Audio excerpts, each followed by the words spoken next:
नमस्कार सबैजनामा। आज हामी बुद्धिस्ट बाल गृह भन्ने ठाउँमा आएका छौँ। यहाँ चाहिँ नानीहरूलाई हुर्काई बढाई सबै कुरो गर्ने जिम्मेवारी हुन्छ। उहाँहरू सबैजनाले यसमा सहयोग गर्नुहुन्छ। त्यसै क्रममा आज हामीसँग हुनुहुन्छ मेरो दिदी अथवा बाल गृहका अध्यक्ष दुर्गा मैनाली। उहाँले एक दुई शब्द राखिदिनुहुन्छ भन्ने मैले आशा गरेको छु। हजुरलाई कस्तो लाग्यो आजको समारोह भेटघाट? एकदम रमाइलो छ।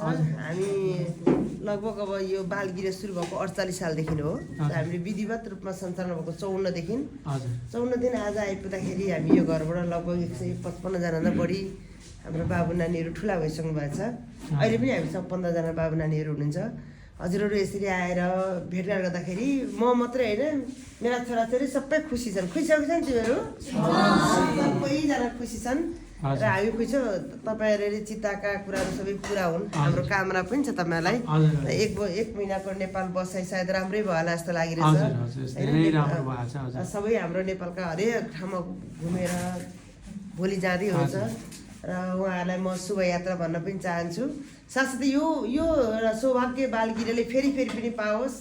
अब नाताले मैले भन्नु त मेरा सम्धिनीज्यू यहाँ हुनुहुन्छ, मेरो जय साहब हुनुहुन्छ होइन। सबैजना परिवारले चलेको हाम्रो गृह हो। हामी सबैजना हाँसी खुसी छौँ।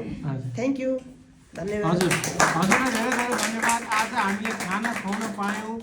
उहाँहरू चाहिँ एकदम अब दुःख परेको बेलामा मेरा अब आफ्नै मान्छे दिदी उहाँहरूलाई पिक गरेर एउटा परिवारले गर्ने भूमिका निभाउनु भएको छ।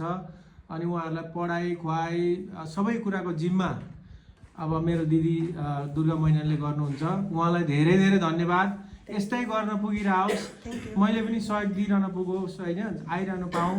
त्यो भन्दै आजको यो कार्यक्रम समाप्त भएको घोषणा गर्न चाहन्छु। धन्यवाद।